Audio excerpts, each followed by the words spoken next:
Chers frères et sœurs, chers amis dans le Christ, bonjour à toutes et à tous et bienvenue dans ce quotidien Jésus, numéro 270. Nous sommes aujourd'hui le mardi 1er août 2023 et nous enregistrons la vidéo 163. Nous sommes mardi dans la 17e semaine du temps ordinaire. Au nom du Père, du Fils et du Saint-Esprit. Amen. Nous fêtons aujourd'hui saint Alphonse de Liguori, évêque, docteur de l'Église, patron des confesseurs et des moralistes. Saint Alphonse de Liguori, prie pour nous qui avons recours à toi. Au mois d'août, nous avons une dévotion particulière au cœur immaculé de Marie, ainsi qu'à Dieu le Père. Il est vrai que Dieu le Père, qui est la première personne de la Trinité, de la Très Sainte Trinité, nous l'oublions dans nos dévotions. Nous le prions souvent. Le mois d'août est un mois où l'on peut aussi avoir une dévotion pour le Père.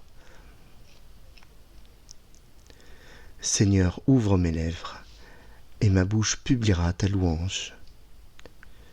Béni soit le Seigneur, le Dieu d'Israël, qui visite et rachète son peuple. Il a fait surgir la force qui nous sauve dans la maison de David, son serviteur, afin que, délivrés de la main des ennemis, nous leur servions dans la justice et la sainteté, en sa présence tout au long de nos jours. Nous pouvons prier le cœur immaculé de Marie en nous consacrant à lui. Bienheureuse Vierge Marie, toi que le Père a mis à part du péché, toi qui es l'Immaculée Conception, toi que le Père a choisi pour l'incarnation de son Fils unique Jésus-Christ, qui l'a porté et lui a donné naissance, toi qui fus enlevé corps et âme vers le ciel au jour de l'Assomption. Comme toi, nous nous abandonnons à la volonté de Dieu le Père, avec la force de l'Esprit Saint, et consacrons notre personne et le monde entier à ton cœur immaculé, qui conduit au Sacré-Cœur de Jésus pour notre bien et celui de toute l'humanité. Amen. Confions cette méditation au Seigneur.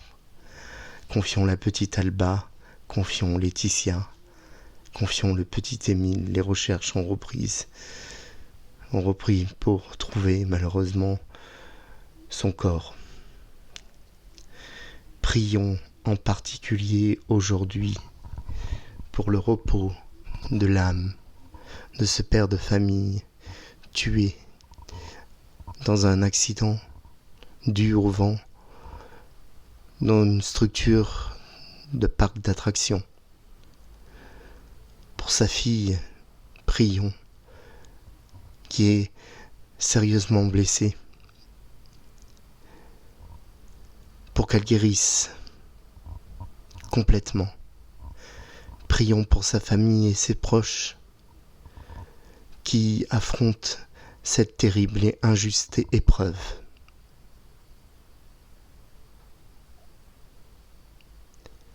Seigneur, écoute-nous. Seigneur, exauce-nous. Pardonne-nous, Seigneur, que nous sommes pécheurs. Je confesse à Dieu Tout-Puissant, et je reconnais devant vous, frères et sœurs, que j'ai péché en pensée, en parole, par action et par omission.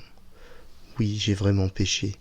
C'est pourquoi je supplie la bienheureuse Vierge Marie, les anges et tous les saints, et vous aussi, frères et sœurs, de prier pour moi, le Seigneur notre Dieu. Que Dieu Tout-Puissant nous fasse miséricorde, qu'il nous pardonne nos péchés et nous conduise jusqu'en sa vie éternelle. Amen. Seigneur, prends pitié. Ô Christ, prends pitié. Seigneur, prends pitié.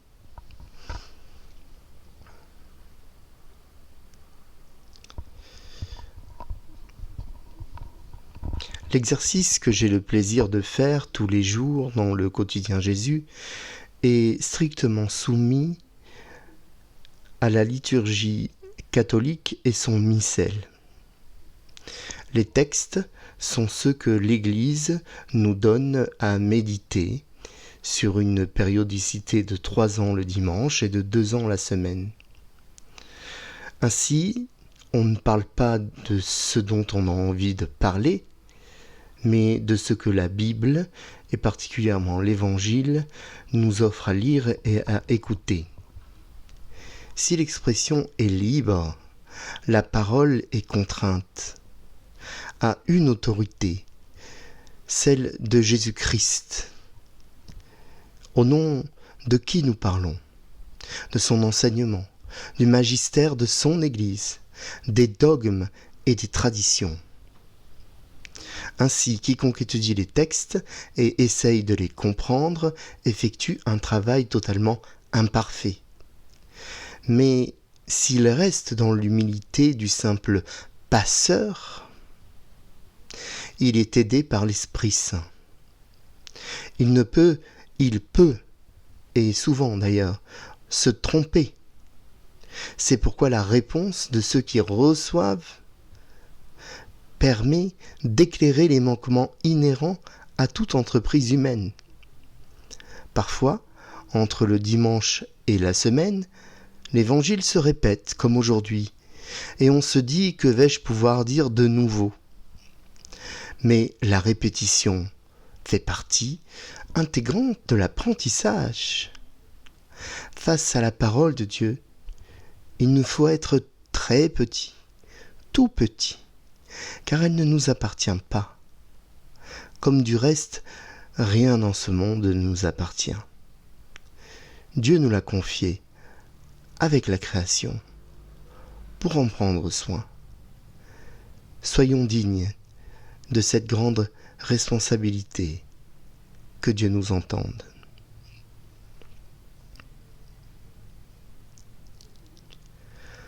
Alléluia!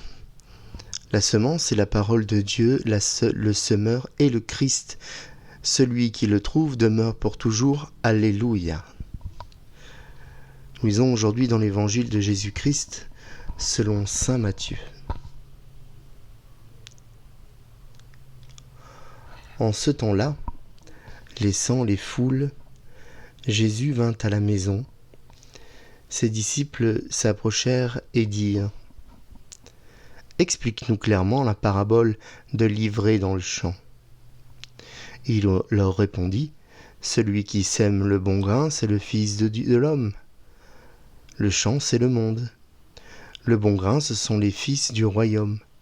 L'ivraie, ce sont les fils du mauvais. L'ennemi qui l'a semé, c'est le diable. La moisson, c'est la fin du monde. Les moissonneurs, ce sont les anges. De même que l'on enlève l'ivraie pour la jeter au feu, ainsi en sera-t-il à la fin du monde. Le Fils de l'homme enverra ses anges, et ils enlèveront de son royaume toutes les causes de chute et ceux qui font le mal. Ils les jetteront dans la fournaise, là il y aura des pleurs et des grincements de dents. Alors les justes resplendiront comme le soleil dans le royaume de leur Père. Celui qui a des oreilles, qu'il entende. Nous acclamons ta parole. Louange à toi, Seigneur Jésus.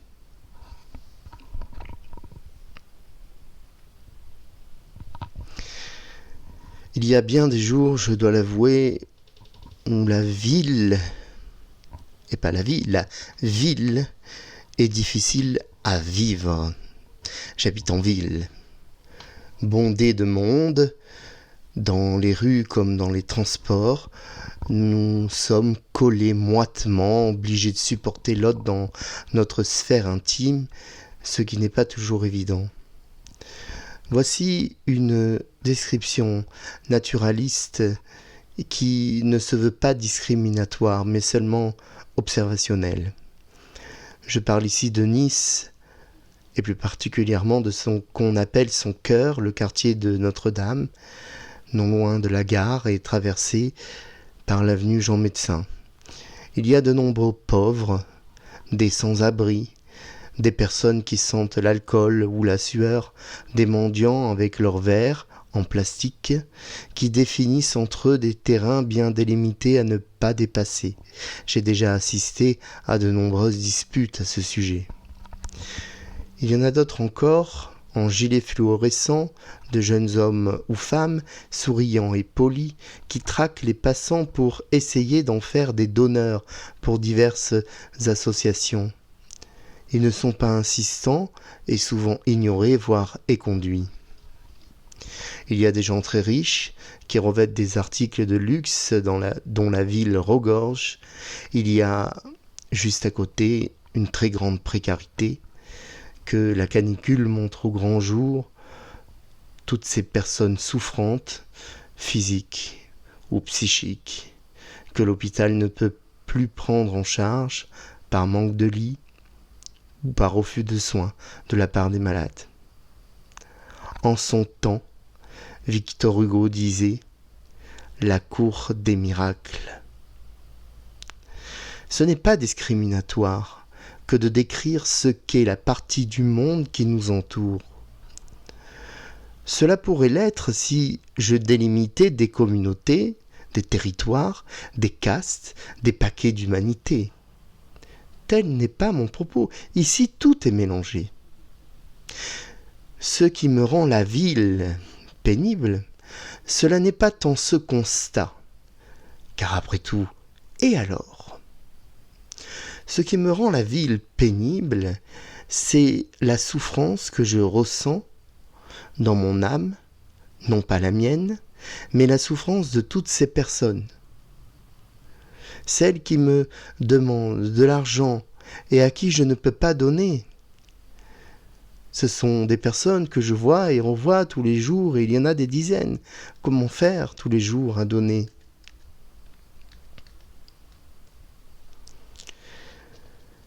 Celles qui errent, hagardes, celles qui ont perdu pied. Elles sont nombreuses.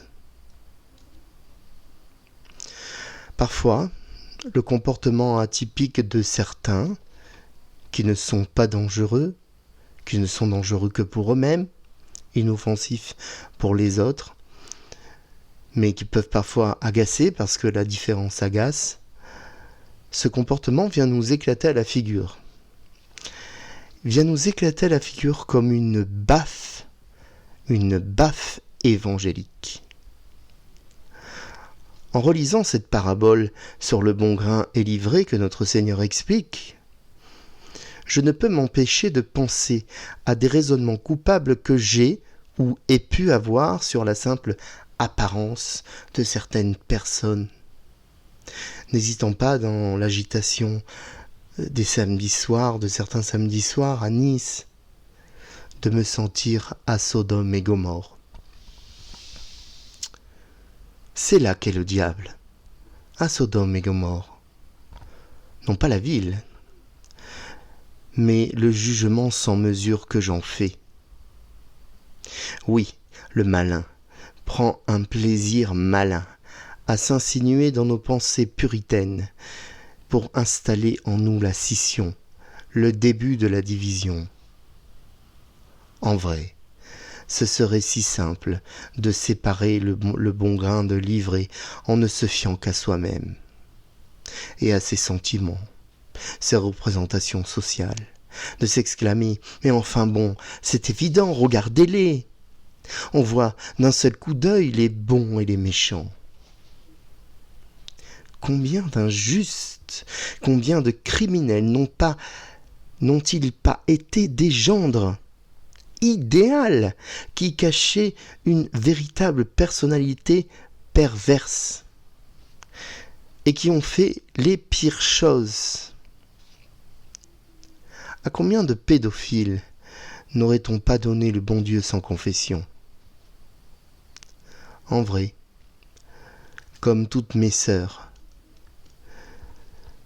comme tous mes frères, comme toutes les personnes d'aussi bonne volonté qu'elles soient, je ne suis pas capable de séparer le bon grain de l'ivraie. Ma vue est mauvaise, floue et troublée, superficielle.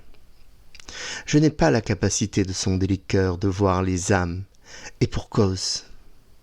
Jésus nous le dit, lui seul qui détient tout ce que le Père possède, comme Fils unique, dans la force de l'Esprit Saint, peut séparer le bon du mauvais, et ce sont ces anges qui auront la charge de faire le tri au jour du jugement.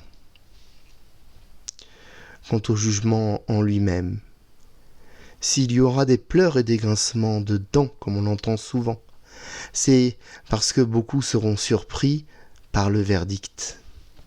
Certains se verront confondre, et d'autres, certainement en grand nombre, toucheront la miséricorde de Dieu. Sainte Mère Teresa a été convertie dans son apostolat vers les pauvres par une parole. J'ai soif. Celle que Jésus a prononcée avant de mourir sur la croix. Soif d'amour et soif de l'autre. J'ai soif. Combien le disent? Mère Teresa a tout lâché, donné sa vie et fondé les missionnaires de la charité. J'ai soif. Dans ces personnes que l'on rencontre, dans les pauvres riches de leur indigence, dans les riches pauvres de leur suffisance, ce que nous voyons est une exhorte.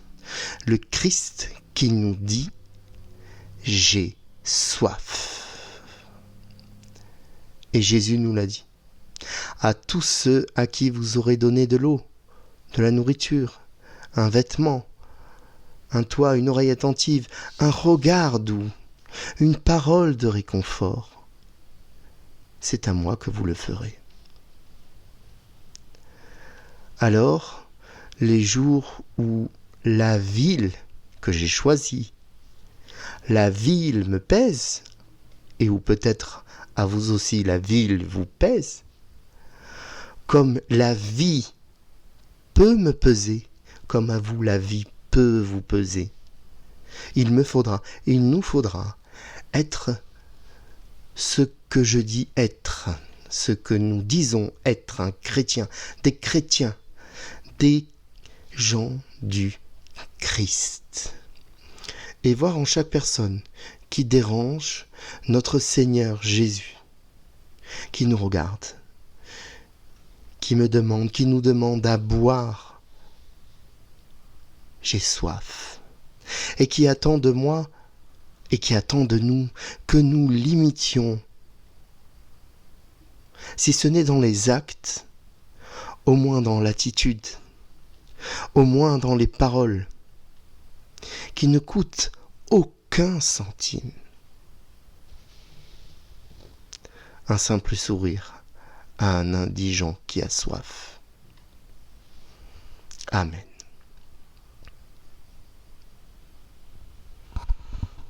Prions, chers frères et sœurs. Nous lisons aujourd'hui dans l'office des lectures le traité de l'amour de Jésus-Christ par saint Alphonse Marie de Ligurie. Toute la sainteté de l'âme et sa perfection résident dans l'amour envers Jésus-Christ, notre Dieu, notre souverain bien et notre Rédempteur. C'est la charité qui rassemble et protège toutes les vertus qui rendent parfaites. Est-ce que Dieu ne mérite pas tout notre amour ? Il nous a aimés dès l'éternité. Considère, nous dit-il, que j'ai été le premier à t'aimer. Tu n'avais pas encore vu le jour, le monde lui-même n'existait pas, et moi je t'aimais déjà, je t'aime du fait même que je suis.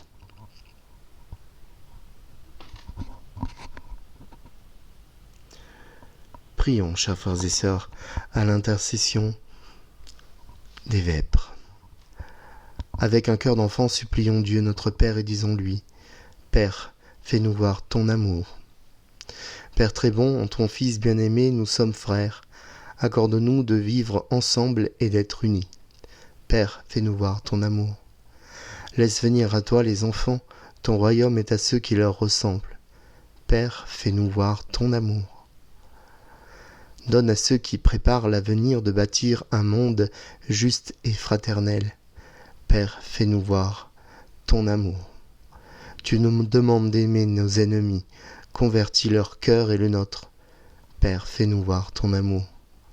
Accueille tes enfants dans ta demeure éternelle, qu'ils voient la douceur de ta face. Père, fais-nous voir ton amour. Accueille ce père de famille décédé dans une structure de parc d'attractions pour sa fille grièvement blessée. Seigneur, Père, fais-nous voir ton amour à toutes vos intentions de prière.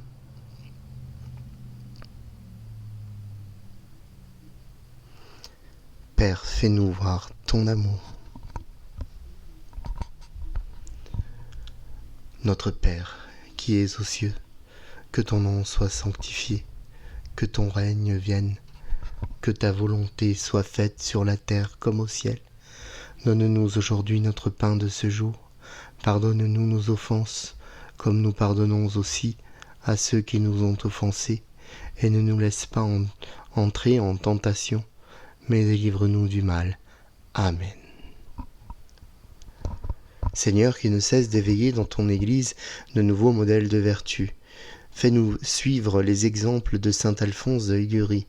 Remplis-nous d'ardeur pour le salut de nos frères, et nous obtiendrons comme lui le bonheur du ciel. Par Jésus le Christ, ton Fils, notre Seigneur, qui vit avec toi dans l'unité du Saint-Esprit, maintenant et pour les siècles des siècles. Amen. Je vous salue Marie, pleine de grâce, le Seigneur est avec vous. Vous êtes bénie entre toutes les femmes, et Jésus, le fruit de vos entrailles, est béni. Sainte Marie, Mère de Dieu, priez pour nous pauvres pécheurs, maintenant et à l'heure de notre mort. Amen. Gloire au Père, au Fils, au Saint-Esprit, maintenant et pour les siècles des siècles. Amen. Ô mon Jésus, pardonne-nous nos péchés, préserve-nous du feu de l'enfer, et conduis au ciel toutes les âmes, surtout celles qui ont le plus besoin de ta divine miséricorde. Notre-Dame de la paix, priez pour nous. Notre-Dame de la paix, priez pour nous. Notre-Dame de la paix, priez pour nous. Notre-Dame de France, priez pour nous. Notre-Dame de Lourdes, priez pour nous. Notre-Dame de tous les peuples, priez pour nous. Notre-Dame des petits et des pauvres, priez pour nous. Saint Jean-Baptiste, priez pour nous. Saint Joseph, priez pour nous. Saint Alphonse, Marie, priez pour nous. Saint Michel Archange, protégez-nous. Saints anges gardiens, veillez sur nous. Implorons la bénédiction du Seigneur, lui qui est Père, Fils et Saint-Esprit. Amen. Je vous souhaite, chers frères et sœurs, à toutes et à tous, un bon mardi. Et une fois de plus, comme ces jours derniers, je vous exhorte à la prudence. Ce terrible accident qui n'aurait pas dû avoir lieu, ce pauvre père de famille n'y était pour rien. Mais c'est tragique. Soyons prudents. Faisons attention. Faites attention à vous. Revenez sur cette chaîne en pleine vie et en pleine joie. Bonne journée à toutes et à tous et à bientôt.